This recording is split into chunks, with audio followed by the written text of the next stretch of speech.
The meeting is being recorded.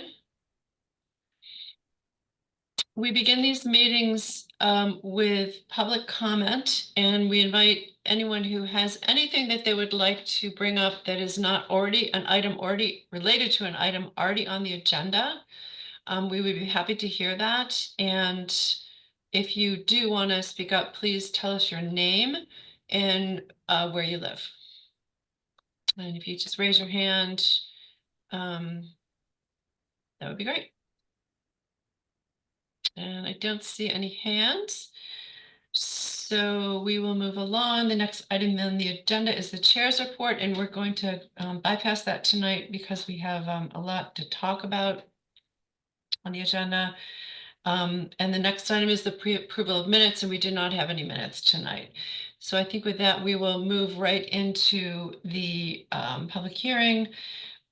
It's after 5:30, and this is the request for a local historic district certificate of appropriateness pursuant to section 195 of the Northampton Code. I do see two hands. Are these individuals wanting to express public comment at this point? Because we can take it if you want to go. We can go back. But these need to be comments about things that are not already on the agenda. Not already on the agenda? Yes. So for example, there will be public comment during the public hearing. Elm Street project, well, you'll have a chance to do that after once we've gotten into the public hearing. Right. Okay. Is that true for you, Benjamin? Okay, great. So we'll hold, Jen and Benjamin will hold it, and you'll have opportunity to comment at that when we're in the midst of that discussion. So going back to what I was saying, this is a local historic district certificate of appropriateness for the construction of a 3-building mixed use development on the site of an existing parking lot. This is the former St. Mary's Church parking lot. Sunward Builders, and they will be here, I'm hoping, to give us a presentation about this. Am I right about that? Is anyone here representing Sunwood or the architect? And that's Charles Roberts? Yes. Okay. And Charles, are you with Kuhn Riddle or are you with Sunwood? Yes, I'm with Kuhn Riddle Architects, and Shaw's here. Shaw Perry is here from Sunwood, and I'm joined by a couple of my associates from the firm of Lyon Tierney and Garrison Piers Gamble. Okay, great. So just to give everyone a preface to this, this is part of a review that is going to be taking place and permitting processes taking place for this project. We are one of several entities will be looking at this. And for the commission members, I just wanted to thank the applicant for the project description and addressing the guidelines, the design guidelines for the historic district. That was very helpful for us in sorting out what this is all about. So as I said, we are just one of several permitting entities, and we will only be looking at the criteria that we have in our design guidelines to review this. So why I'm saying that is that the commission items such as the use of the property, the amount of trip generation that's involved, and zoning regulations are not the purview of the Historical Commission on this at this time or ever. And they will be dealt with by the planning board at a different time. This project also does not require central business architecture review because it is on a side street. But we will be looking at the design of the proposed buildings principally. So if Charles, you and your colleagues would like to give us a short presentation, what we'll do is hear that.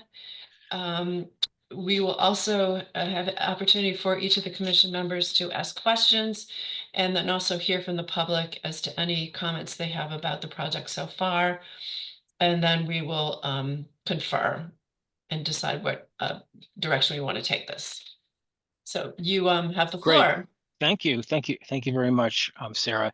Yeah, thank you all for coming out on this chilly eve of Christmas Eve. It's a busy time of year, and it's great that we're all here. So thank you. And I'm just going to share my screen to bring up the presentation. Is that up on the screen now? It is. Okay, great. So yeah, I'm going to try and be, as concise as I can to move through this and give the board time to answer questions and let the public weigh in with comments. So I'm going to move through here, and if you have questions as I'm going, you can ask them of, I guess, members of the board. But I'm going to try and move through this so that we can continue the discussion. So this is that view that appeared in the front page this morning. As it was I received a text with this this image on it, and I knew I had a lot on my plate today, so it's great. Um, I just wanted to, So it's the Gazette for those of you who do not know. yeah. So I'm just going to start off with a few drone images of the project area. This is St. Mary's Church, of course, the rectory, State Street along in here, and this is the parking lot where the proposed building is going to be sitting. So it sits along State Street and on the corner of Elm Street. You see the D.A. Sullivan building here, the Academy of Music, the Edwards Church, all very significant buildings in this intersection. Um, just a view from the other side, looking north up State Street. You get a little bit of the sense of the fabric of downtown, and so the regular geometric spacing of the windows and St. Mary's Church as it resides on the corner, and the grade stepping up. Um, this is a nice shot because you kind of get the whole arc of Main Street, turning around into downtown. And again, these lovely historic geometric facades and regular window spacings of these buildings downtown. This kind of interesting fabric at this part of the Elm Street Historic District with St. Mary's Church and the building of the Smith Gates building here and the library all sort of forming kind of a loose fabric. This is the Elm Street Historic District, as you all know, and we're right down here at the very southwestern tip of the district. It's the last parcel in the historic district, and also, interestingly enough, it's the last parcel in the central business side street district as well. So it's really residing in both worlds. There are a lot of competing forces on this piece of property. The geometry of the lot, the zoning requirements for the city, the historic recognition of the site. It's an incredibly prominent site in town. This is an awesome responsibility designing a building for this site, and we take it pretty seriously. This is a figure ground of a before and after. This is the before shot here. The circle is around our site. It's around the site. This is the St. Mary's Church and the rectory. The Route 10 coming in here, Main Street looping around. These are helpful because they sort of give an immediate abstract reading of the density of the town and the fabric and sort of the built pattern. And so, we see these larger footprints for the commercial buildings in downtown, and some of the large footprints in here in the Smith campus, and then how it starts to break down as you get into the I think it's the URB neighborhood, and then this down here is whoops, I'm sorry, with our footprint added in. So this is our proposed footprint building here, the rectory, St. Mary's. We've taken our building and broken it down into three sections. It's not actually three buildings, it's one building, but with three distinct components. And this helps sort of modulate the scale of the building and bring it into line with the rectory and the church and the Edwards Church here, so that it starts to read more of a scale with the fabric of this of this intersection. And I'll get into more detail on that later. This is Berkshire Design Group's site plan, and they've been working hard to get this all, worked out with all the zoning requirements for storm drainage and lot coverage. But you get a sense of how this is broken into the three buildings. This is the first building has a couple of restaurants, one on a lower level, which is down here off this terrace, and then on an upper level that's off this raised terrace here. Then there's some townhouse style units above that building. This is what we're calling the connector piece, or the middle building. It provides one of the entrances to the parking garage on the first level, and then also has some studio apartments above and some amenity spaces. And the back building here is the main block of the building, with another 60 to 63 units, 37 parking spaces, van accessible spaces, EV charging spaces, as required by zoning. And this has two ways in and out. I know this is just helpful information, I think, as to process as we're looking at the whole project overall. Um, these are this is the State Street whoops, I'm sorry. This is the State Street elevation up above, and the Elm Street elevation below. So we're using, a simple but consistent palette of materials. We're using brick to delineate the base here of the parking garage, and also these primary vertical elements in the building. This is the corner facing Elm Street, on the corner of State and Elm, and it's in dialogue with the D.A. Sullivan Building and the Academy of Music. And so I think it made sense for us to make that front part of the building brick, and then carry that along the base of the parking garage, and then extend it up. And here again, this is the main residential entry into the apartment building. So this tower piece has stairs and elevators, and calls out the sense of entry to the building here. These openings into the garage bay are going to be infilled with a composite louver material. I have some images of that later on that'll sort of help clarify that.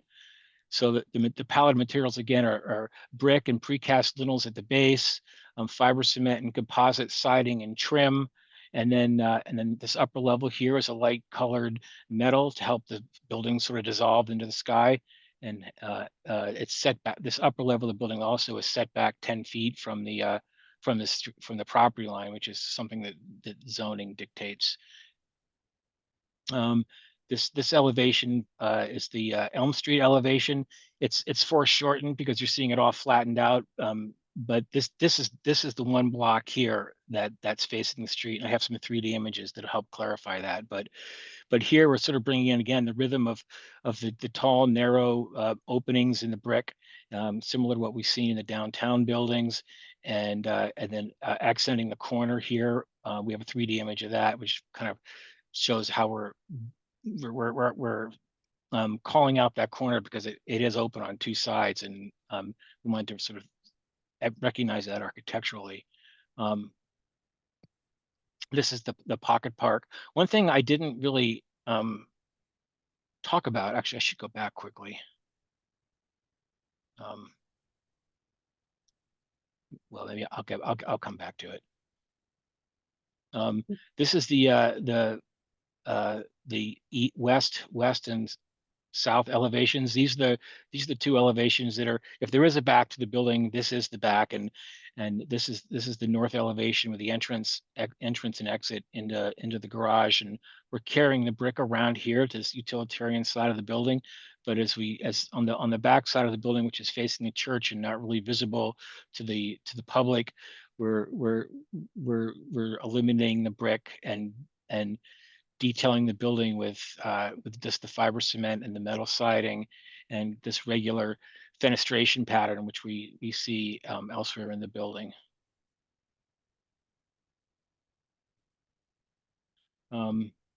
Oops. So this image here is what you see as you're actually on the so you're coming around the bend on Elm Street from the Smith Gates. This is the upper level restaurant dining area, brick columns and timber roof framing for a human scale and warmth, and makes it very inviting. This would be the main pathway into that area, into the dining area. And again, you see how that building in back really sort of fades away. So it's all compressed when you look at it in elevation, but in these 3D views, you can see that it's actually set back from the street, well over 100 feet. This area in here is a park that it's going to be a public park that serves the restaurant down below. There's another cafe below this restaurant, and looks out onto this park, and this invites street life in.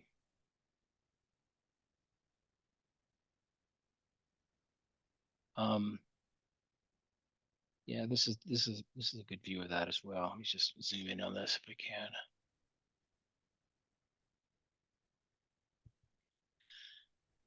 So this is the park that I was talking about. So been referencing. So it's landscaped and planted with what will become shade trees. It helps delineate, it helps sort of mark the grade as you march down here, and then becomes an outdoor cafe space for the lower level restaurant.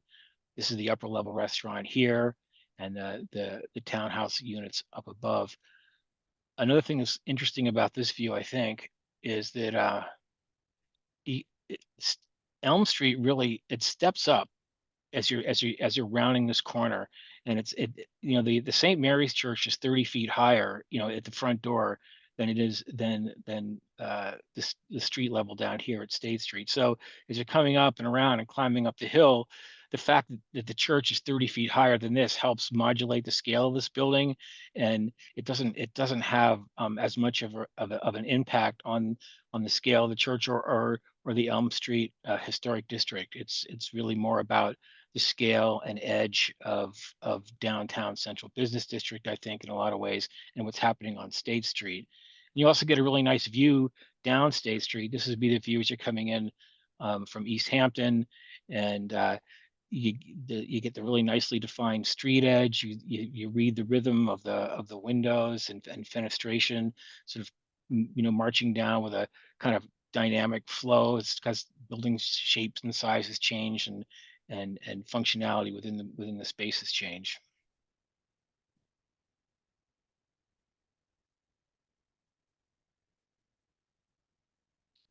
Um, this is a helpful view. So this is looking down onto State Street. Here's our intersection, and this gives you a really nice sense of how this building is broken down into these three elements.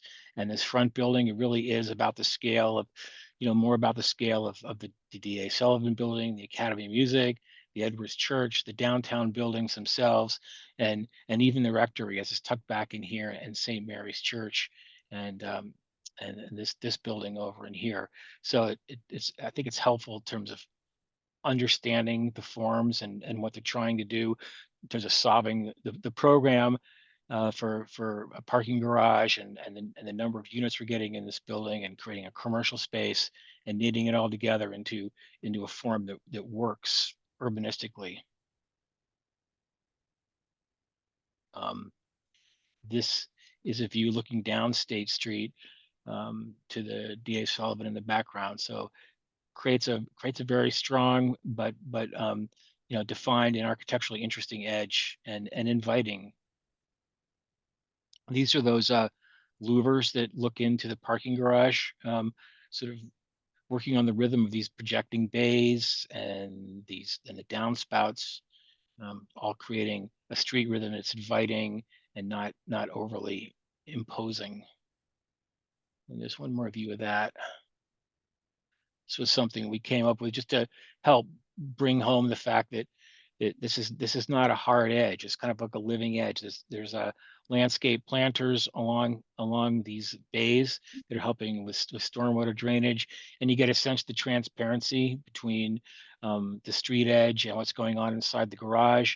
For security, that's great, and just being able to read the depth of a space rather than having it be a long blank wall makes the street, sort of the street experience, more pleasant.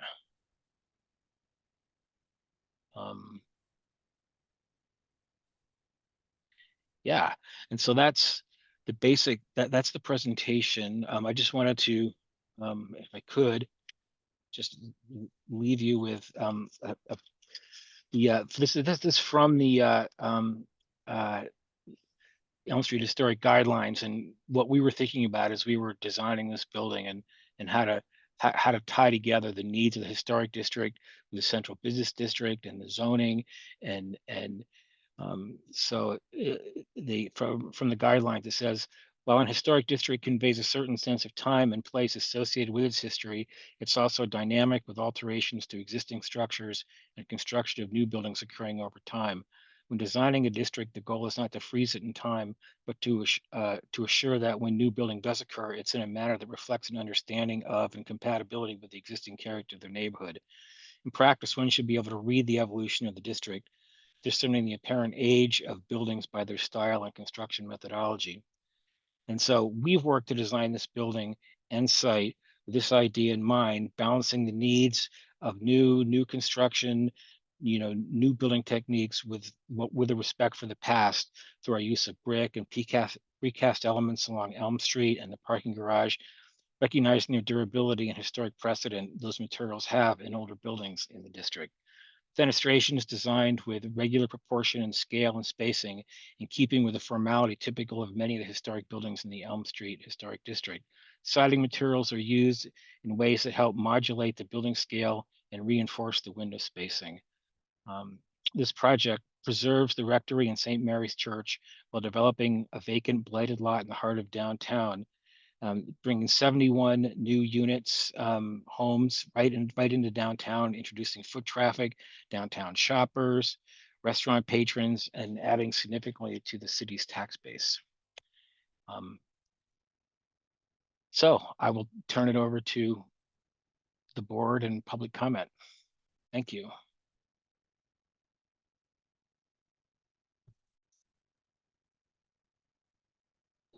Thank you, Charles. I would like to open it up to the commission members to see if there are any questions about this and before we ask the public.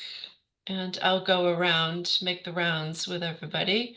Greg, do you have any questions for Charles? I have no questions for Charles. I will reserve my comments until I hear the public. Fair enough. Michael. Charles, I enjoyed the presentation. I think the project is fascinating because of the way it's at the interface of the Elm Street district and the downtown district. And I thought you did a really good job of addressing the challenges of designing something for that site. So I'm pretty fascinated by what you came up with. I have a couple of questions. One of the questions was about the rear of the back side of the building, which is the west elevation. Is that right? Is Right. that correct? Yep. Mm-hmm. So that's the one that faces over towards St. Mary's and the rectory, right? Right. On that side, was the choice of materials, was that like cost based? I mean, I'm just wondering, as I look at it, the east side of the building and the State Street side and the Elm Street at the corner there's a pretty fascinating mix of textures. And then on that backside, it's a more utilitarian look. And Right. I was just wondering, is that driven by cost, or is there something design-wise that I'm missing there? Is there a way that you imagine that space that I'm not getting? Well, I didn't have any. Well, first of all, thank you for your comments. I appreciate that. Well, so yeah, I mean, there's brick comes at a premium. There is an economy to that. It's not uncommon for what's considered the back of a building not to be as highly detailed as the front of the building, and you'll see that throughout Northampton and probably even Sure. in the Elm Street Historic District. What we are trying to do, and I can bring the elevation back up. Sure. Let me just see if I can get to it quickly. It's never as easy, as I think it's going to be. Okay, here we are. Right. Yeah, so there is depth here. This piece here, so there's Mhm. there are interesting things happening three-dimensionally. This piece here extends out 20 feet or so beyond this main wall of the building. This Right. connector piece steps in another 10 feet from this edge. This upper story recedes another 10 feet from here to provide these balconies up above. So it looks long and flat. There's a lot of really interesting things happening three-dimensionally Mhm. in this elevation, and we are using materials in a way that help that help define the scale and also kind of accentuate the rhythm. Like we're taking the corners of this building here, which extends out, and we're highlighting that with a horizontal clapboard, I believe we're using, and then Mm. then this metal in here ties into the metal that's in the top of the building, and so there are interesting things happening with materiality and with the three dimensionality of the building that I think are working and not and we don't really require the use of brick to sort of give it a meaningful presence. Okay. And then at ground level in that area there between between the rectory, St. Mary's and the new structure, what's going on in that area between those buildings? Right here. Well, just general, I guess a drone view might be the better thing. Like there's space between those three buildings. I'm not Oh, sure how big let me, it's going to be. let me get Is it this. going to be park-like? Is it going? Yeah, this is where I'd like to. Yeah. So this this is this is sort of the back door. There's dumpsters back in here. There's Okay. the rear entrance into the garage. There's going to be some electrical transformers. There's an entrance into bike storage and sort of garbage management back in here. And this is sort of a steps and retaining wall that step up I think about 8 feet to a raised lawn area. So this is all just loam and seed back in here. It's lawn. The idea is Okay. maybe it's like a little dog walking park, place for residents just to get out and walk their dogs. Uh-huh. And then that loam and grass would extend along in here to the back of St. Mary's. And then we're starting to enter into this zone here where we're planting some trees and some shade trees and entering into the domain of this upper level terrace area, with that view that I showed that had that walkway walking around into here. And so, you know, um, and then as you this was what I didn't really talk about with the site plan are these two terrace areas. This upper terrace area off the upper restaurant, and kind of like the lower pocket park here at the corner, which um, softens the edge of the building and also creates a nice outdoor space, which I know isn't exactly what you asked, but I want to just No, get no, that no, one in there. it's very helpful. I mean, one of the things that I'm thinking about here is that the standards for the Elm Street district are very different from the central business district, and Right. massing and scale are like two of the things that immediately come to mind because this is not at all like the Elm Street um, district standards for new construction. And yet I think I mean, personally, I think it kind of it works for the site. It's a very transitional site. So I was sort of trying to get a sense of what that area, how that area works, because I have a better sense of the east and the Elm Street corner area. The other question that I had was about the parking. Um, that's a lot, that louvered area along the street side there down on State Street, Yeah. that's a long run there. And then you have the entrance in the middle. Can you give me a little bit better sense of how the entrance works?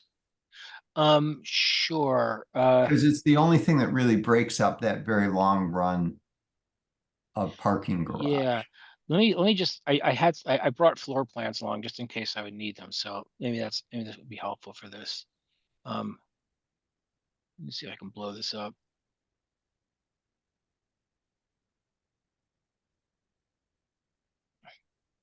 So here, here's the entrance into the building.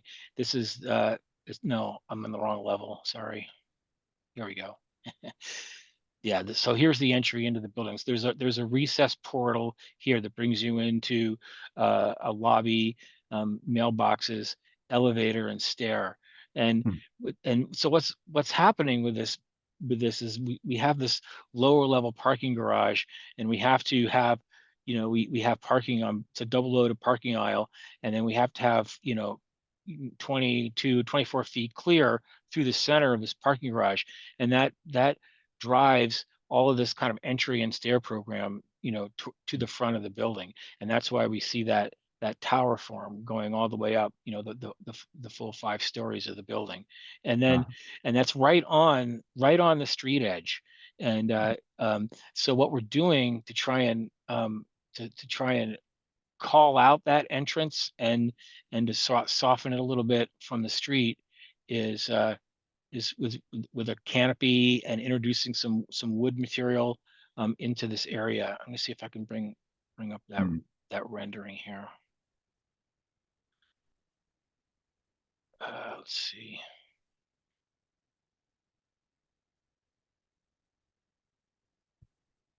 You can sort of see it in here. So this is that entrance. These are the louvers, and this is the sort of that recessed entry going into the entrance area. There's a canopy here that would have a wood soffit, and this would be a vertical wood, which kind of warms all that up. It contrasts nicely with the brick. It's like it's a humid material and has warmth, and so that was the idea.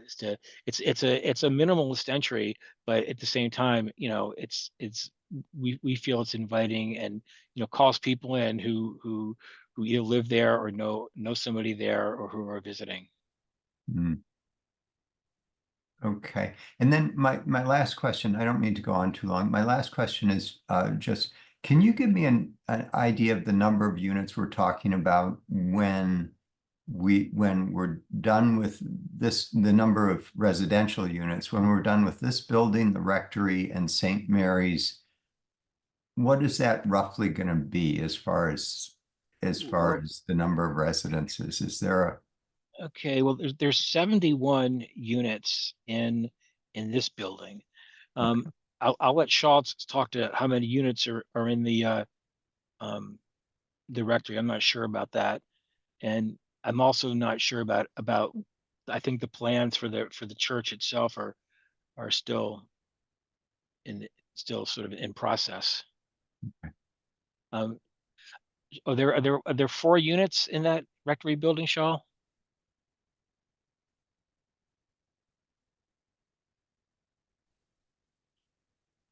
17 rooms in the rectory that is being planned, and that would be utilized as a short-term hotel.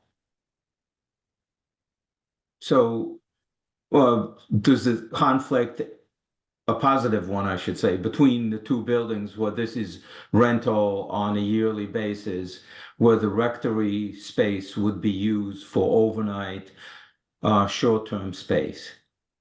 Oh, okay. And there's a total of 17 units and 71 units. The church itself is undecided at this point, and we're hoping that it's going to be more of a community center where there would be events and so forth in the church, and we're not looking for any residential in the church at this time. Okay. All right. Thank you. Those are Thanks. my questions for now. Thank you. Thanks, Michael. Those are great. Hannah, do you have any questions for Charles? Hi. I just got my questions answered. I was wondering about the materials used with the louvers. So those will be wood. And I like the integration and the warmth that it provides, because my concern is about the coolness of the metal and a colder exterior. So I think you integrated that stuff really well. Thank you for a great presentation. Yeah. Thank you. Okay, great. I just have a couple, and Oh, Martha, I actually have one other question. Sorry.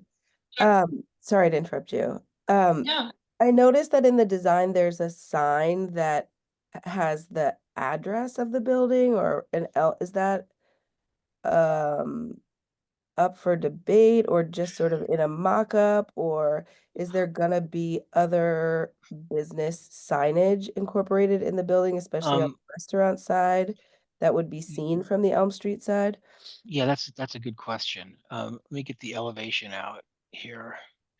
Yeah, I mean well, first of all, it's no longer going to be, it's not going to be 3 Elm Street. It's 10 State Street. So Right. Yeah. this should be 10 State Street, not Yeah. 3 Elm, but that's just, no, that's something that, that is up for debate. I mean, it's kind of nice to sort of give the building its address as a name and signage. It's kind of subtle and it's decorative and it tells the story, but and without being, trying to be anything other than what it is. It's the address of the building. So that The was the idea, thing that, it was also kind of the idea to break up the materials, is that right. yeah. Yes. Yep. Mhm. Exactly. Let me see if I can get to the elevations here.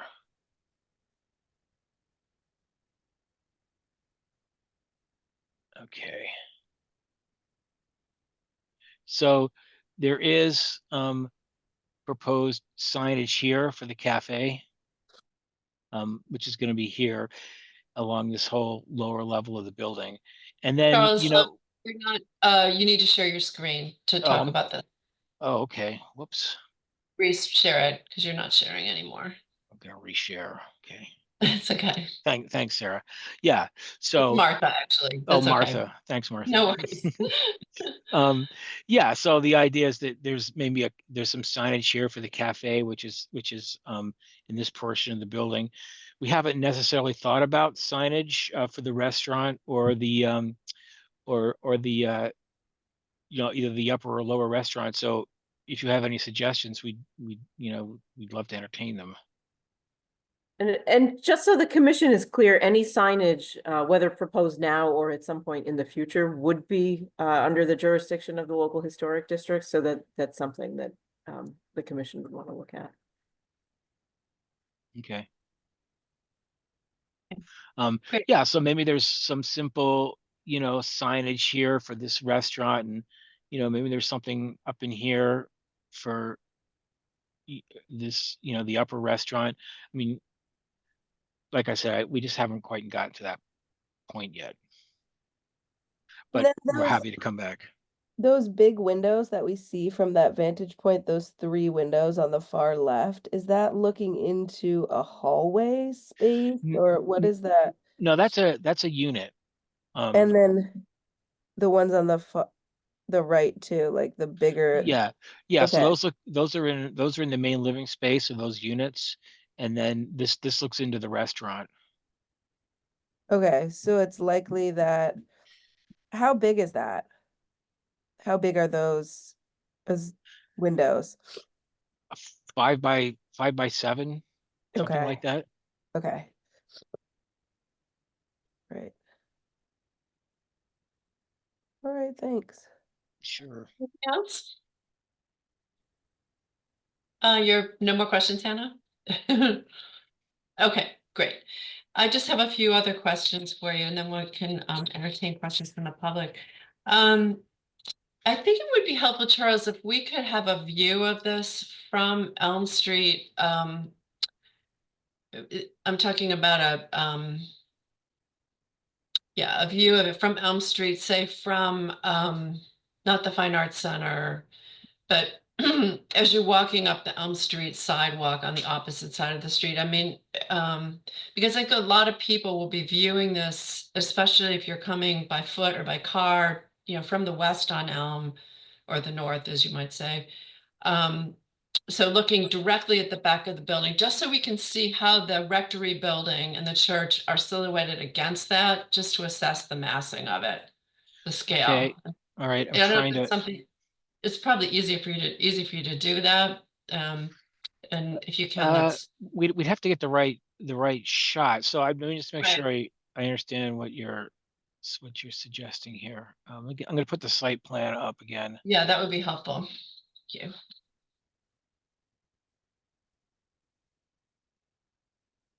So If from let's say you're driving down Elm Street and this is, you have this view here, or if you're walking up Elm Street here on the sidewalk and you're looking across, what are you going to see?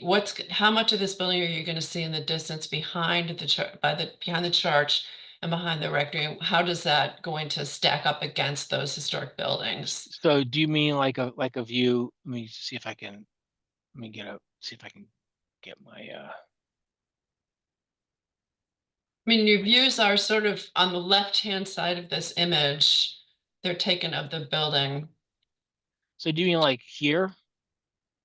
Yes, and yes, there, or perhaps even from across the street if you can. That would be helpful. I mean, I'm assuming the commissioners would agree with me about that, just to get a full understanding of the look of it.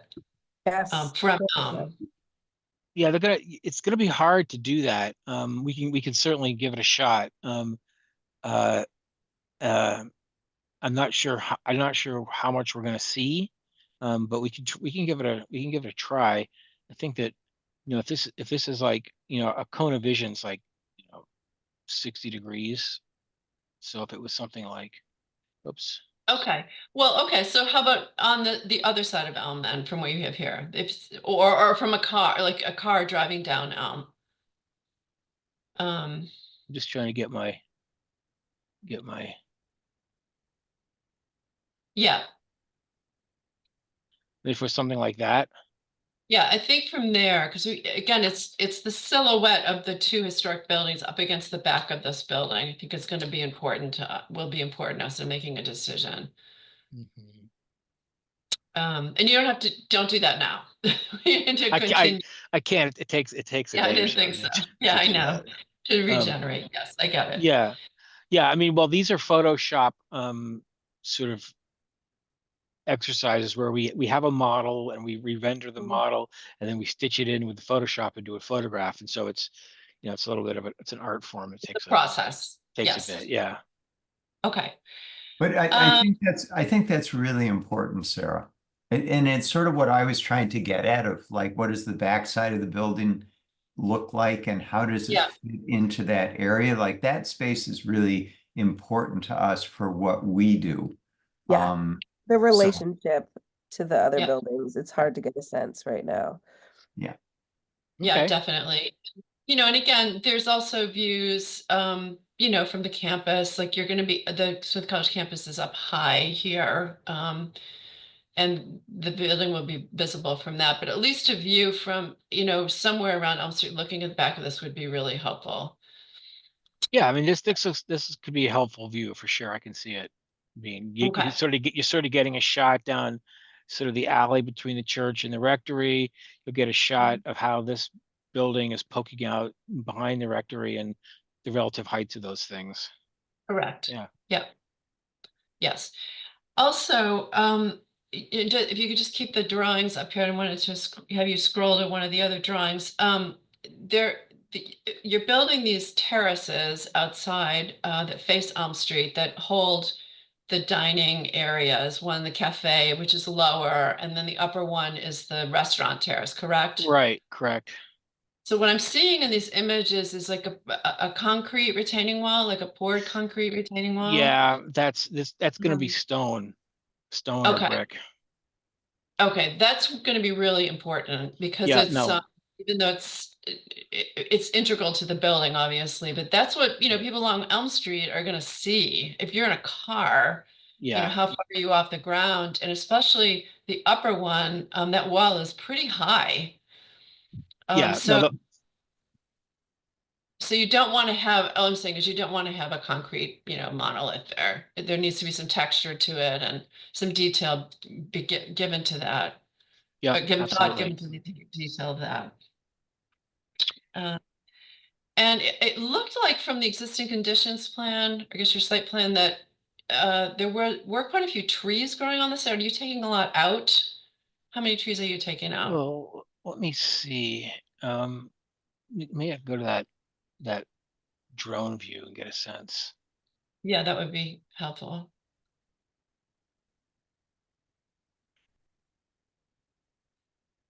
Mm.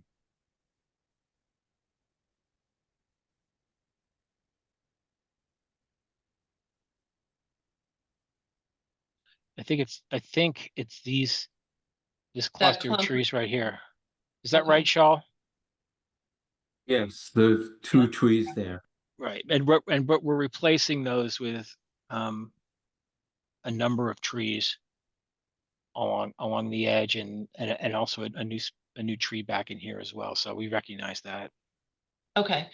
Yeah, and I would just, I'm sure Berkshire knows this. I mean, they want, you want to have something that's going to get those buildings into scale with the landscape. Little like crabapple trees or some sort of, ornamental, low growing is not going to do it. I think you're going to need something that's got some height to it to really, Yep.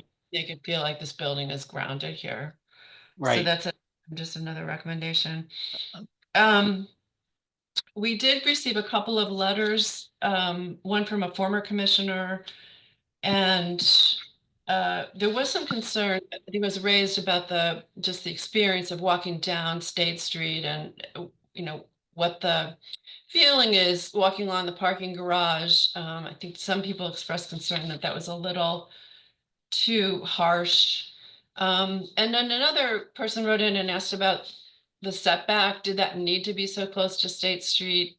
Um, that that's just a question if you had entertained, pushing it back a little bit further off the street just to give it some Yeah, sure. breadth. I mean, Pretty tough to we, do. we yeah, we're really, we're pinned up against State Street and the back of St. Mary's and the Rectory. Um, let me get the site plan out here. Um,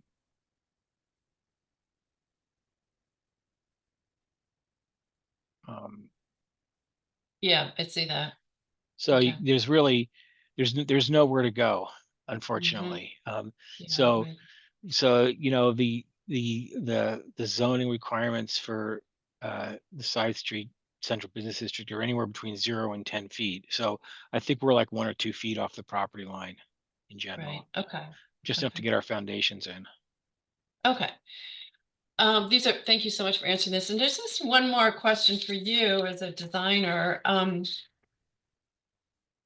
So one of my reactions just initially when I looked at it is there are a lot of buildings going up like this around Massachusetts, especially with the transit-oriented development in the eastern part of the state. Mm-hmm. You kind of see them in every town that's past that zoning, and they all kind of look the same. And that was my first reaction to this when I looked at it. Upon further study, I think it has a little more nuance to it. But my question for you is,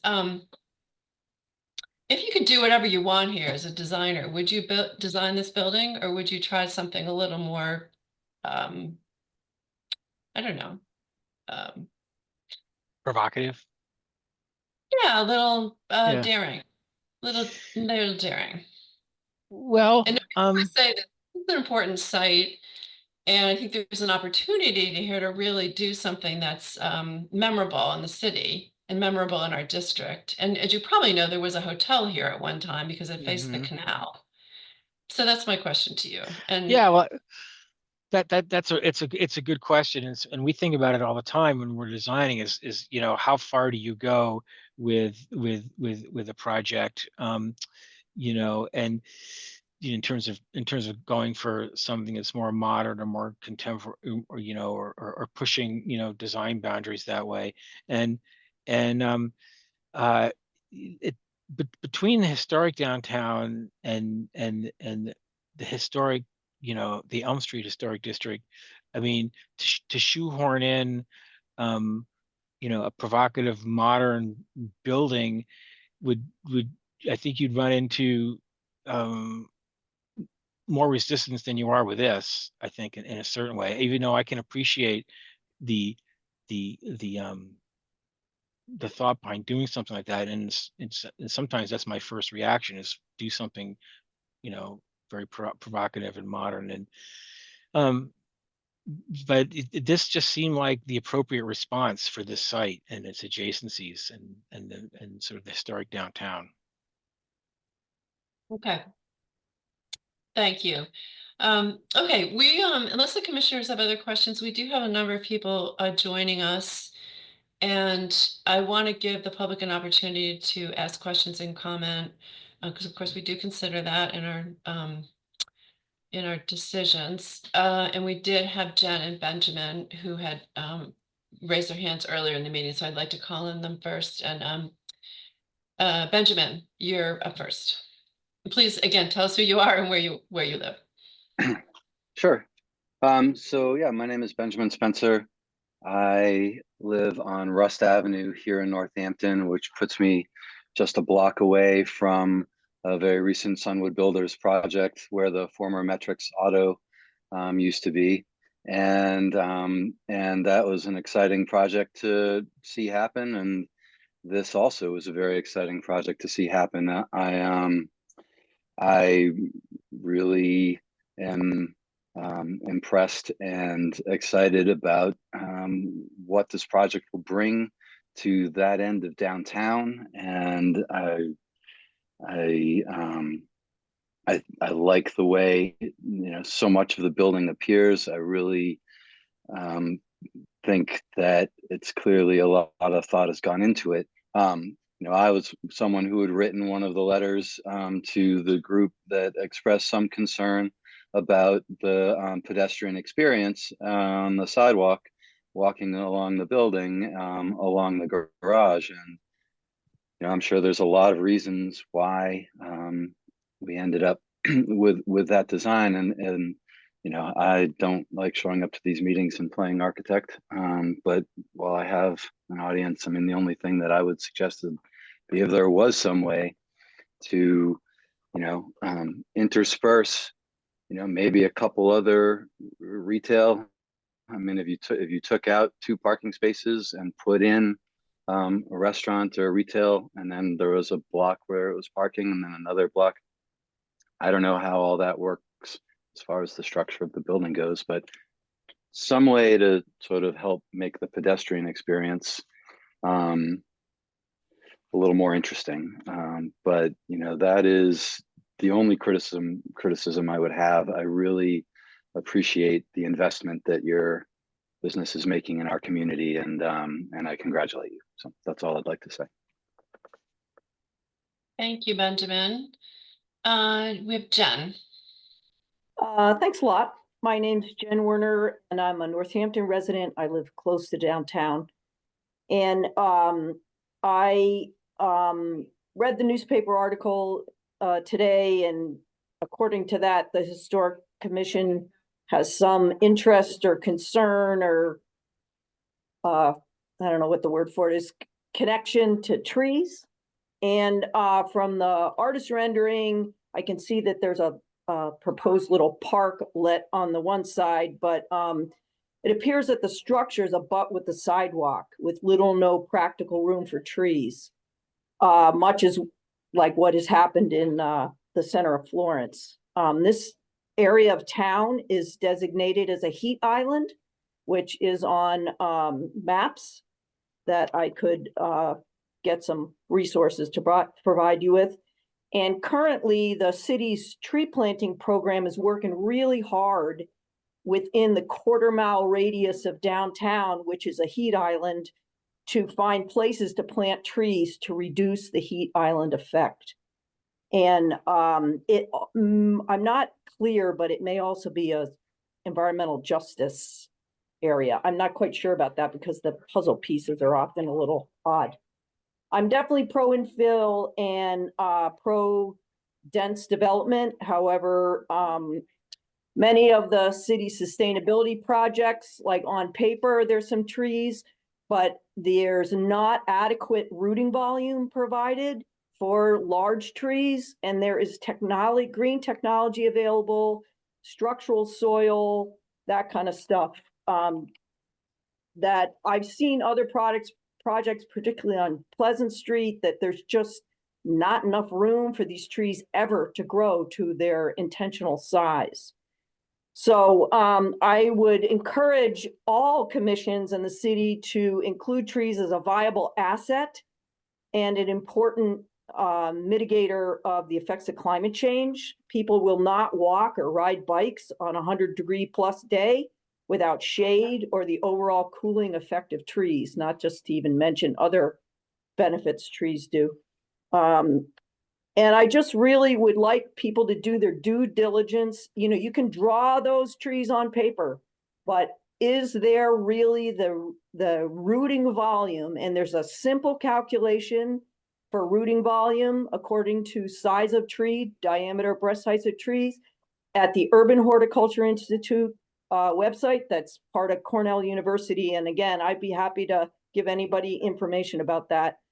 I think it's time for all city commissions and departments to include trees in green infrastructure technologies. In this case, you could use structural soil along that State Street side with the parking garage from the curb to the face of the building, and it would provide rooting volume, and you could actually put some shade trees there too. So I think including trees, climate change demands it, and if we want our city to be a livable, walkable city, it's also demands it, and I really appreciate the time. Thank you. Jen?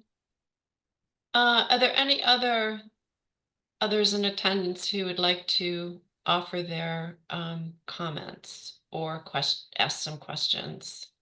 We have a lot of people here, but it doesn't look like I see any hands. So we'll have a discussion, the commission will have a discussion, and then the task tonight is to decide whether we believe that this project, with the information that we have in the presentation that's been made, merits a certificate of appropriateness for the historic district. So I'm going to go around again. Greg, you said that you had some comments that you'd like to make after everyone had spoken. Yeah, I'm not sure how I stand where I stand with this, with the commission and everything. I have had a busy day of negative comments about this. However, the appropriateness of how it looks, to me, it looks nothing like the church. It looks nothing like College Hall. It looks nothing like Forbes Library.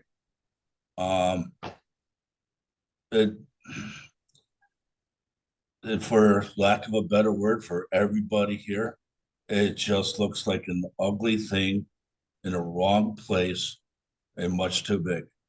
So I am hearing, still hearing from people that it might be appropriate as the design, but I like to hear more people. There's 30 people here. I'd like to hear more about what they have to say.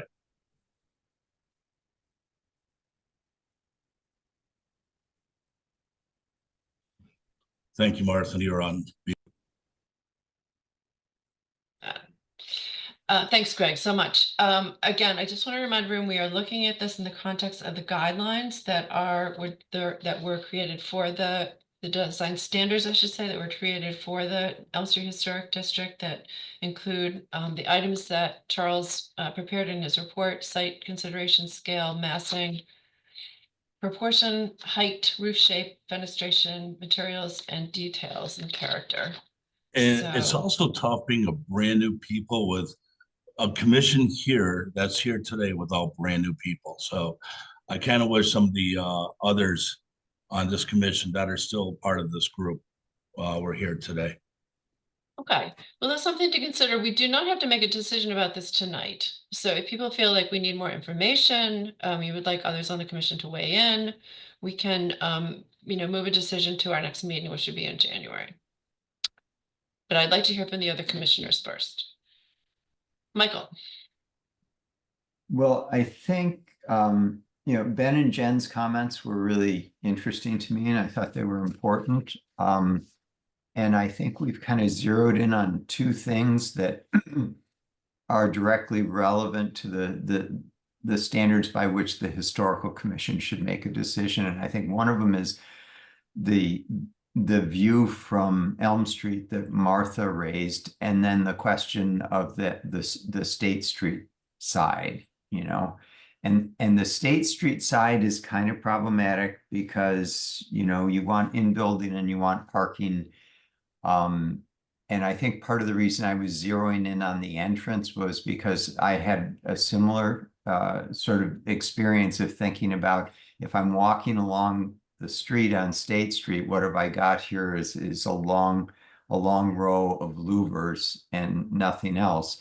And, you know, part of that is just the problem of dealing with parking and it being part of the central business district. But part of it's just also, even as part of the central business district, is that kind of like what you would want for something like State Street? And I thought Ben sort of raising the prospect of, well, would there be any way to break that up with some sort of a space that might look like a commercial space that we have in the central business district? And then the minimalist entrance, I was sort of thinking, maybe minimalist is not where we want to go. Maybe we want something that reminds us of the connection to State Street or to the central business district.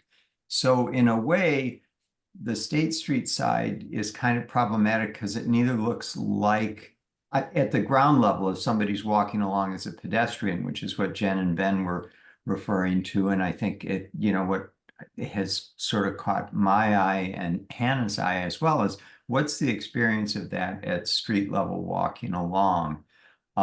Is there any way to mitigate it, break it up for the pedestrian? As we sort of look back at the entire elevation, we sort of say, well, maybe that doesn't bother me so much. But if I'm walking along that street, I feel neither like I'm in the Elm Street Historic District nor in the Central Business District. I kind of feel like something else. So I don't know if I'm expressing that very well, but I think that's sort of the problem on that side, the challenge on that side of the building. And then on the other side, as Martha said, we need to see how it kind of folds in with St. Mary's and the rectory. So those, I mean, for us, thinking about it in terms of a historic district, to me, those are the challenges. Right. Thanks, Michael. Hannah. Hi. I think that the drive into Northampton and being at that light and facing Edwards Church and that view that we discussed where I asked you about the size of those windows and what that was looking into, I think that that's a very critical entry point into the town. And now we're sort of blocking the church and the rectory and the landscape, the open landscape, what was there. I like the density. I wonder if looking in, having such a view of someone's home on such a critical, with such large scale windows, with such singular panes of glass, if that's the right connection to, you know, one of the first views of our, and connection to the church and connection to the other spaces around it. That's a concern for me, the size of those windows. Okay, thank you. And I think I raised my questions and articulated my thoughts about I was concerned about the retaining walls on the street and what the detail on those would be, because again, they're very important. And the view from the west, as Michael said. So it's sounding to me like we need a little bit more time to think about this and see a few more visuals on it, and possibly, you know, address to the best that you can, Charles and Shaw, the visual concerns that we've had, if that would be amenable. But I would also entertain a motion from someone else on the commission to move forward. Does anyone want to formulate a motion? So you're saying that the two options would be a motion to move forward with an approval or a motion to consider a little longer before we would do that. What I'm hearing is the latter, is that's where people stand on this. Hannah, Greg, they Yes. would like to see, and also, you know, be able to get our other commissioners here to be able to look at this. It's a tough time of year to get us together, so I'm sure there were reasons for that. So I would say that, you know, delaying this a month till January would be really helpful, and it would give can riddle some time to think about the things that we've mentioned and prepare some follow-up to address our concerns. And I will propose that motion. Great, you have to state it. I'm not. The way you had it was perfect. Um, So it would be a motion to continue the hearing until January 27th at 5:30 PM. yes. I will second. Okay, is there any discussion about it? Hannah, do you have a question? Nope. I thought I Okay. was just voting. Yeah. Okay, you're a little premature. Yes. All And right. And just before the commission votes, is there, we've outlined some really discrete pieces of information that it sounds like the commission would like to see to be able to evaluate this further. Is there anything else that anyone's thinking of that they'd like before we call for a vote on this? The one thing, Sarah, I would ask, and I meant to ask you this earlier today, where is the planning board in this? Have they reviewed it at all? They have not. That hasn't been Okay. scheduled yet. It will be coming up in January before the historic commission meeting. Okay, so before, because the other thing that I guess would concern me is if the planning board comes back with, some major requests for some, even slightly minor or minor, slightly major alterations, I think we would need to see that again. Before we can issue a certificate. I feel that way. I don't know how the other commissioners feel. I don't know what they're gonna say. They may fiddle around with a setback on State Street, and then that changes things for us a lot, Right. Right. right? So Sarah, what about that? I mean, do you know when they're meeting in January? So it would be one of the, I don't know when this was filed or what the schedule is, but it would either be January 9th or the 23rd. So in either case, before the historic commission meeting. Okay. All right. So I guess maybe the motion should be, sort of pending planning board review. Let's say the planning board comes back and asks for some major changes and it's not giving CUNRIL enough time to turn them around so that we can look at them. Yeah, so the commission could continue until the 27th, and if for some reason the applicant needed more time, we could just bounce it again. Okay, potentially, that sounds without good. even any discussion if needed. Okay. And does that need to go in the motion? No, so it would just be January 27th at 5:30. Okay, So the motion was fine. great. Okay, perfect. So we have a motion, we have a second. Michael, you have a question? Yeah, and I just wanted to ask whether Charles or Shaw had any other comments that they'd like to leave us with before we do a vote. Is that an appropriate thing to ask? Yeah, sure. No, I obviously appreciate your time and thoughtfulness, and there's some things that I've heard that we can definitely address, and other things that I think we can formulate answers to, other concerns. So we would come back with some additional images and with some discussion about some points, and hopefully get to a point where we're all in agreement about the project. Great. Okay, so I think Shaw, did you? Yeah. Can I just take a minute to respond, if I could? Sure. So I just wanted to take a moment and first of all, just thank you for the presentation. That's the first time that we had an opportunity to present the project before the public as well as other members of the community. And I really appreciate that. We've taken quite a bit of time to get to this point. I think that there's one item that I wanted to mention, that this is a passive house design. And in terms of the complexity of the architectural, it's impacted quite a bit by energy efficiency. Passive house standards are very strict. And to achieve that level of energy efficiency is a dramatic upscale kind of standards that we have to take into consideration. And that is another element in the design of the building that has impacted. But primarily, I wanted to comment on the business end of it, that though this is an historical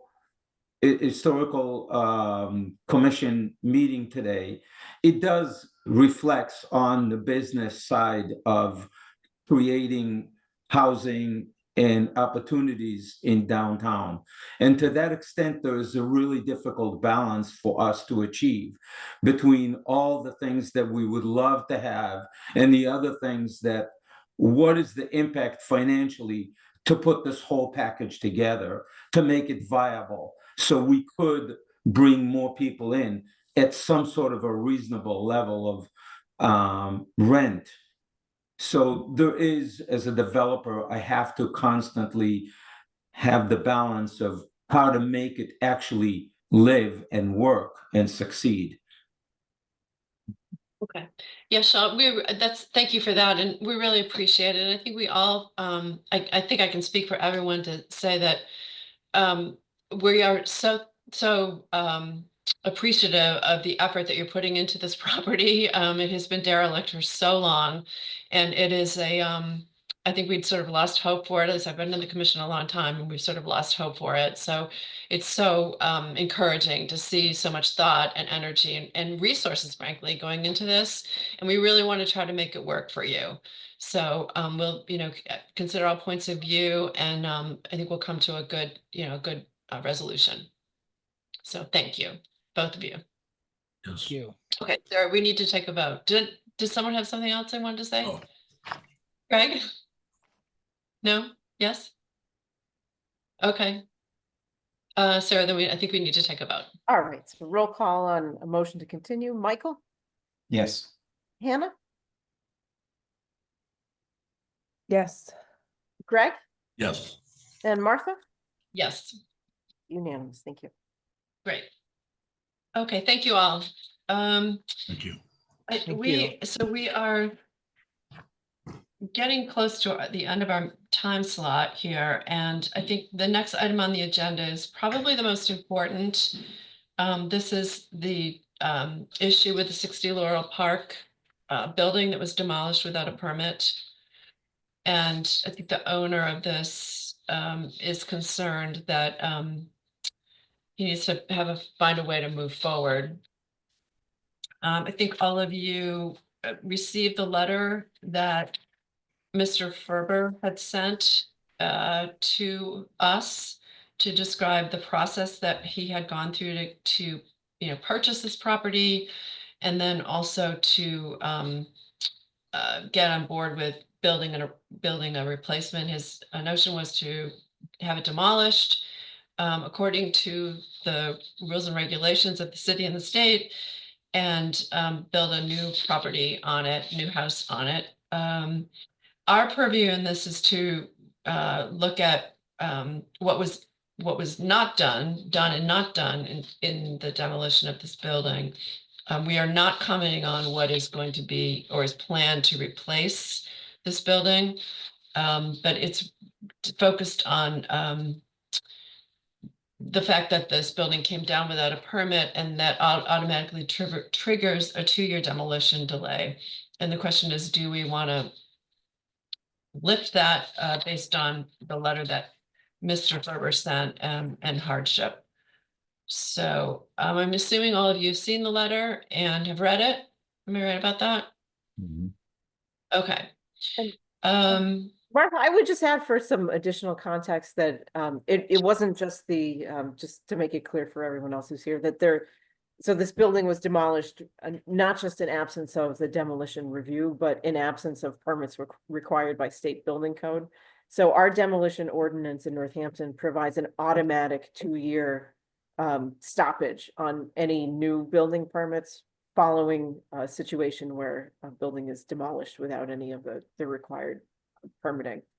So that, the building department has been enforcing that, and the owner was in touch with them to ask, is there any way that we could change this? And he referred them back to the demo ordinance and the historic commission. So that 2-year delay stays in place unless the historic commission agrees otherwise.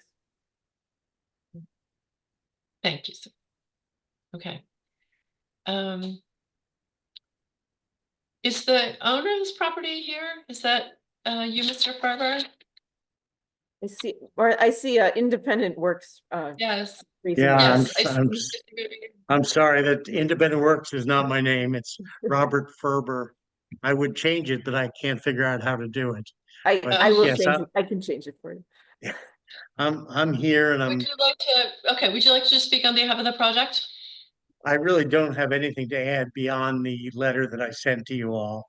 Um, as I said, I'm very sorry that all the events occurred the way they did, and I'm just hoping that, when you look at the totality of what we tried to do and what unfortunately happened with this sort of rogue demolition company, that you'll at least give us a chance to try to rebuild this property in a way that complements the community. That's it. Okay, thank you. So I'm gonna go, commissioners. Do you have any comments or questions for Mr. Ferber about it? Questions about his letter? Any clarification you feel is needed? Michael? Did you hear me? Yes, I did. I was actually just reviewing the letter again. It's it's a very complicated situation. Yeah, Um, very. I'll give you a minute. Greg? I've read the letter and understand where Mr. Ferber is coming from. Okay, Hannah? I don't have any additional questions. I'm also sort of revisiting the letter after I read it. Um, yeah. Okay. I just have a couple questions for you. Has this company been paid for the work that they did? Not yet. They sent me an invoice about 10 days ago, and the invoice was incorrect because of a deposit. But also, I wrote back to them and said, not only that, but as you know, there's been all sorts of difficulties, including the fact that, you jumped the gun on demolishing this without all the proper permissions, and that substantial damage was caused in the development. A neighbor's sewer line was damaged, there was backup into her basement, and so forth. So their Laurel Park has been in contact with the demolition company to get them to make restitution for all of this, which they verbally agreed to, but I'm not willing to pay anything until I know that that's been accomplished. Yeah, okay, good. And what is their explanation for this? Just like a miscommunication? That's kind of what they allude to in in your letter, that they alluded to that. Actually, they have never explained to me directly what happened. The person I'd been in contact with, Robert Dwight, he Mhm. told me that, well, he blamed it on his bosses and said that they have a tendency to jump the gun and there's nothing he could do about it. And I've heard from other sources that he's no longer with the company and they're blaming him for not doing his job adequately on the permits. I don't know the truth of it. Okay. I know there were some other issues with the property as well. I think there might have been an underground storage tank with some oil in it and some unresolved septic issues as well. Have those been dealt with? There's there's no issue about oil tanks at all. I don't Okay. know where that came from, but the septic system had a Title V inspection months ago, which showed that the septic tank probably had a crack in it and would need to be replaced. And so when the and that was my plan, was once we got to the building portion, that we would of course get the septic system up to snuff. But when they did this demolition, there were questions raised about the septic system, and so they opened it up again and looked inside, and there was a couple of feet of liquid inside the tank, and so that was pumped out, but they didn't request that the tank be destroyed or anything at that time.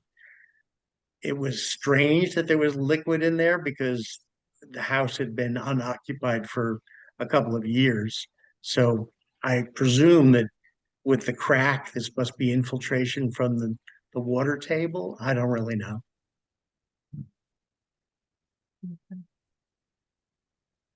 And could I ask, you mentioned Andrew Lehman here, the president of the Laurel Park Association. Um, how has how have they communicated to you about this? What sort of exchange have you had with them? Andrew Lehman, as I said, is the president of the board of the HOA, and he's been extremely helpful. When the demolition company showed up and started wrecking the house, he was up there trying to get the water shut off and interface with the city of Northampton folks who arrived at that time. And he's played a major role in dealing with the demolition company regarding the restitution, talking to the neighbors who obviously were upset with the whole situation. In the executive committee meetings, which I've attended virtually, he's advocated for a fair and just arrangement for everybody, and I think he's very much in favor of trying to get this whole situation back to a normal course and not this fiasco that we've had. Right, right. Well, on the one hand, from where I sit, we're very concerned about precedent, and we're very concerned about the message that gets sent to the Laurel Park community, which is a really valued part of Northampton and a very important historical artifact for us. So we're very concerned about that. And on the other hand, we don't want an empty lot, and we want the neighbors to be happy, and we want to feel that that things do move forward. Wouldn't it be horrible for things? So that's sort of like where I come down on this. I'd like to see things move forward and repair the wound. On the other hand, I don't want to establish a precedent that would endanger any of the other units in Laurel Park in the future. This is a very, very bizarre situation, which is why I had to reread this carefully. It's very strange. So yeah, if there's any response or anything that you would want to share with me, given what I just said, is there anything in particular that I should be thinking about? Well, no, I understand what you're saying, that action should have consequences. Certainly makes sense to me. Unfortunately, that I feel like the actions that I took were simply to hire the wrong company. But I don't know how you can at the same time say, yes, we take this very seriously, but we'd also like this process to continue. Maybe, delay or shorten the punishment rather than continue all of 2 years. But that's, of course, up to you. Robert, can you speak a little bit to the involvement that the Laurel Park Association will have into the replacement structure and its appearance, and what type of approvals you may need from them? Sure. We did a presentation at the November HOA Executive Committee meeting that was attended by the architects from Meeting House Architecture. And we presented the plans, which I sent as an attachment to this letter.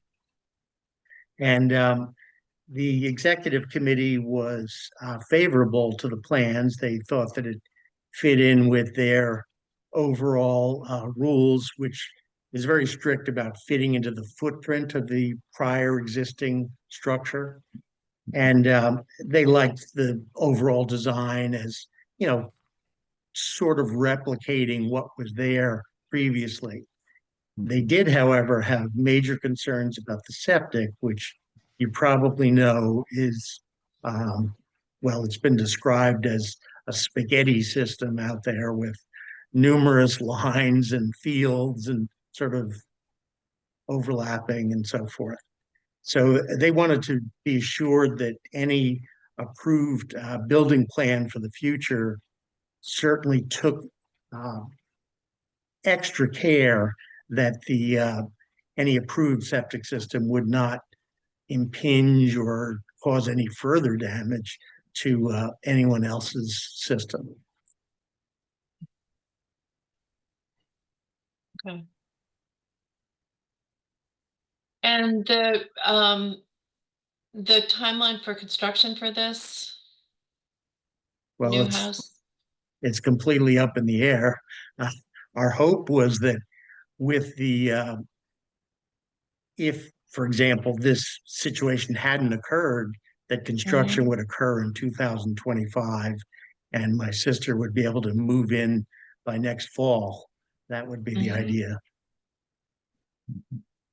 Okay.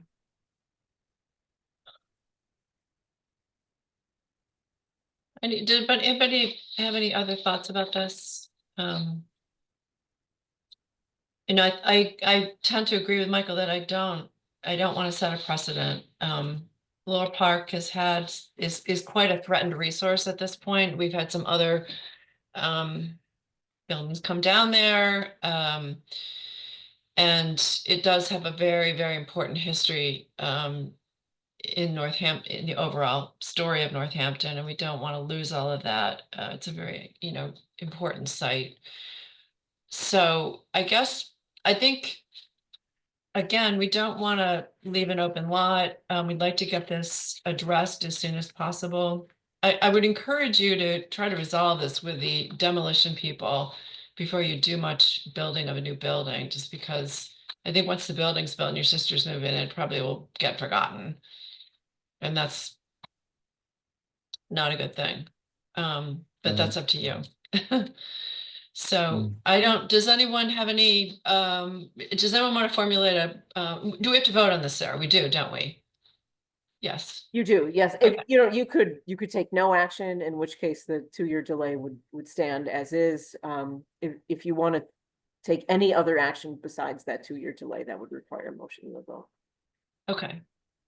All right. Does anyone want to make a motion on this? Would anyone like to? Just to put it out there for discussion.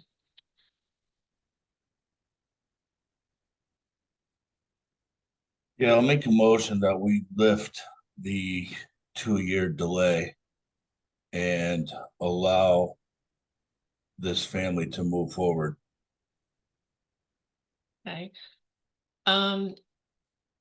Does anybody want to second that, or do you want, is there any other discussion? I mean, is it possible, Sarah, for us to put a caveat on that and say that this is not clearly, does not set a precedent? This is not to serve as absolutely. precedent? And no vote of the commission on its own sets a precedent. And also, I just want to reiterate that this is really unusual. It is not common in any way to have a home demolished without any of the permits required by the Massachusetts State Building Code.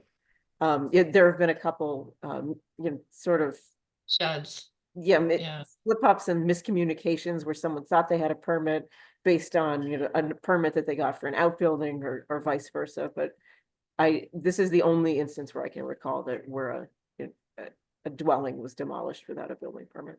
I mean, it sounds like a really bizarre movie. Yeah, it seems highly unusual. The rogue demolition crew. It's just it's so odd, and so with the precedent thing, I mean, I lean towards what Greg's motion. I would like to see the wound repaired. I would like to see Robert's sister in her home. And yet I'm really concerned about precedent. Yeah, So, I agree. I think given the nature of just the bizarre situation, it doesn't seem to seriously threaten, a new precedent that would happen in Laurel Park. I think, yeah, I agree with Greg here. Just a couple more comments. I think if we were to go with the way the law stands, we are only hurting the victim and not the people who are responsible.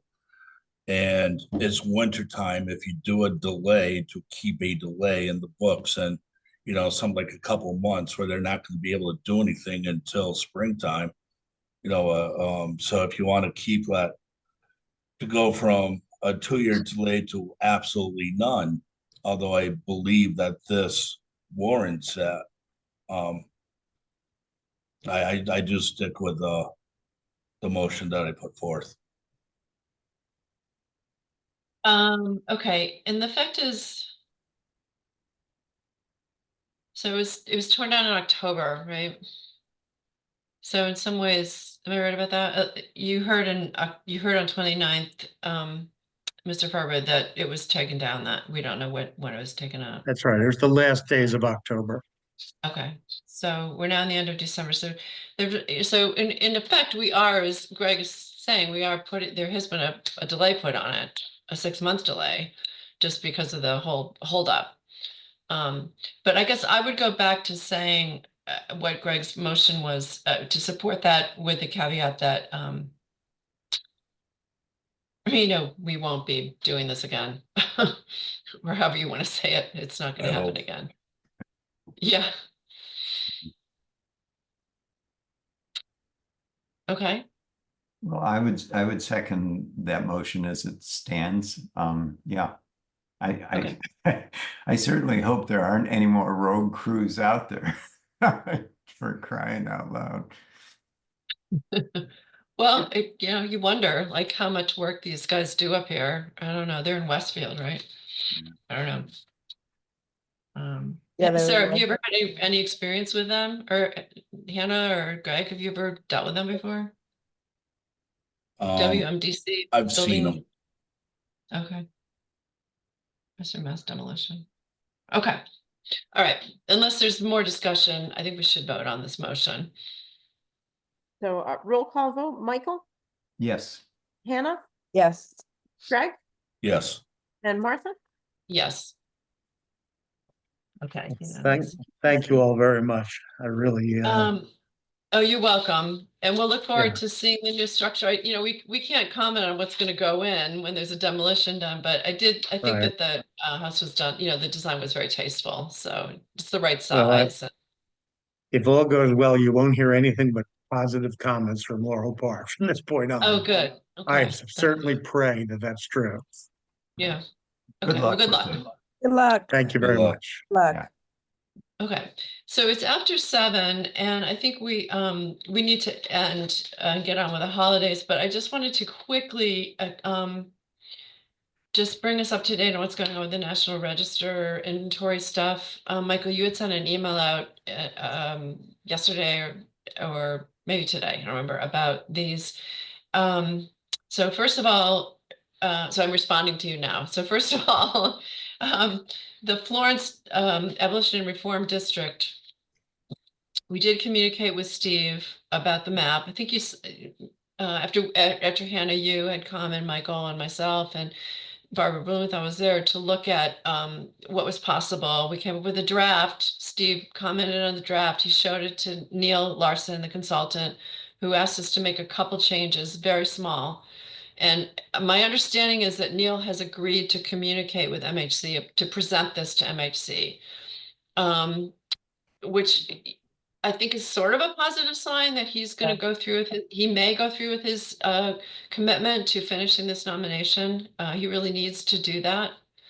And so that's where we are with it. And I think once we hear back, we'll know how we proceed. But Sarah, I think in the planning office and the city's in the position right now where he really needs to do this because he's under contract with it. And we just need to stay on top of it, which we will do. We'll keep in And communication. my Steve. only concern about this is I think we do need to stay on top of it because our recent communication with Steve, I think, is reflective of maybe how the miscommunication emerged between the commission and the project.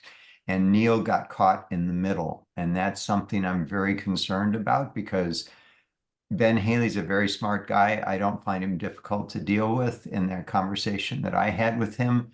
There's no reason that this has to fail. I really want it to happen. And I know we all want it to happen, Yeah, but we I do. just think we do need to stay on top of that communication dynamic because it's really, I think it's really the nub of why things unraveled the way they did. I think there were a lot of lessons learned here about the way the city and the commission might want to deal with National Register nominations, you know, initiated by a third party, regardless of how well-meaning their intent. And there's several reasons why that just doesn't work, unfortunately. Interesting. We'll get there, I think. Okay. All right. Yeah, I think we will too. I hope.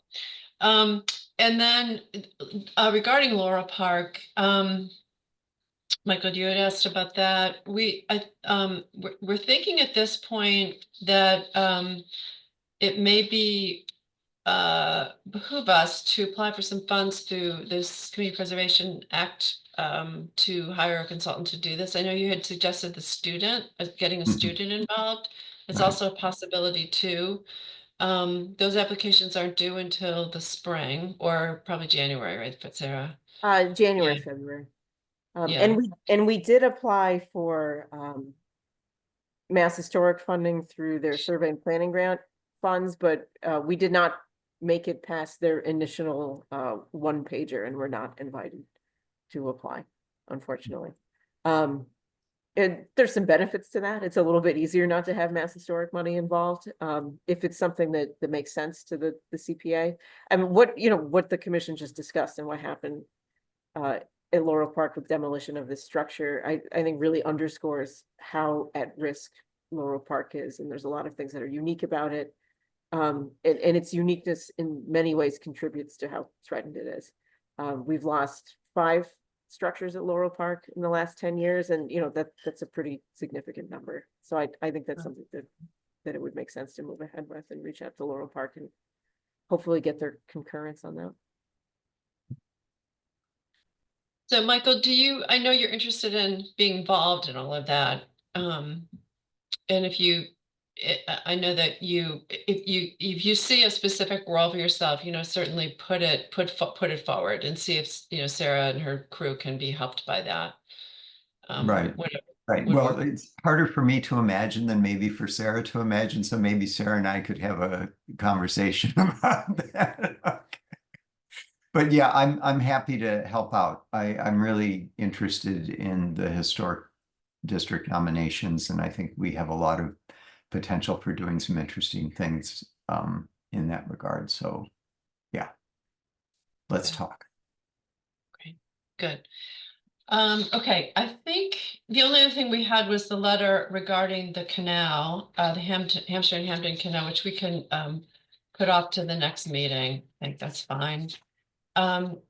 There's 2 things though that I just want to make sure get on the agenda for the next meeting. One is we need to nominate someone for the Central Business Architecture Committee. Our slot on that committee has been vacant for a long time and it needs to be filled. This is not a committee that meets regularly. It's a couple times a year, as Sarah says. So if there's anybody that's interested, I think if Dylan and Douglas are here next time, that would be great to have us all kind of weigh in. The other thing is we do not have a vice chair anymore after Barbara stepped down. So we need to at some point appoint a vice chair in case I can't come to a meeting like today. I almost got stuck in traffic coming back from Worcester. Well, there are a lot of those buildings that you see like everywhere that are going up. So we could do that at the next meeting. And we can also talk about composition of the demolition review subcommittee, which is Right. when the building department gets an application for demolition, when an application is actually submitted, that gets bounced out to the demolition review subcommittee. There's various ways that are provided for in the ordinance that this initial determination of, is this building significant? Does it trigger the next step? And do we need a public hearing regarding its demolition? So there's a number of different ways that can move forward. But having an input of several different commissioners as part of a subcommittee has been a good way to do it. And we don't really have anyone at this point. So something else to think about. Yeah. And there is an application that's kind of gonna be pending, right? Yeah. Which we probably all will be looking at from what I've heard, but we'll see. Okay, does anybody have anything else? Anything else that was not on the agenda that they like to bring up for now or later? Okay, well, I hope everyone has a peaceful holiday. And we'll see you in January. Happy Thank you for your Christmas. participation. Thank you, everyone. Martha. Happy Yeah, holidays, Happy thanks. New Year. Yes, happy Yeah, thanks for holidays to your everybody. effort on this. I think it was a really good conversation with about the 10 State Street property, and I think we're in a good place. So I'm thankful. Thank you so much. Thank you. Thank you. All right. everyone. Bye-bye.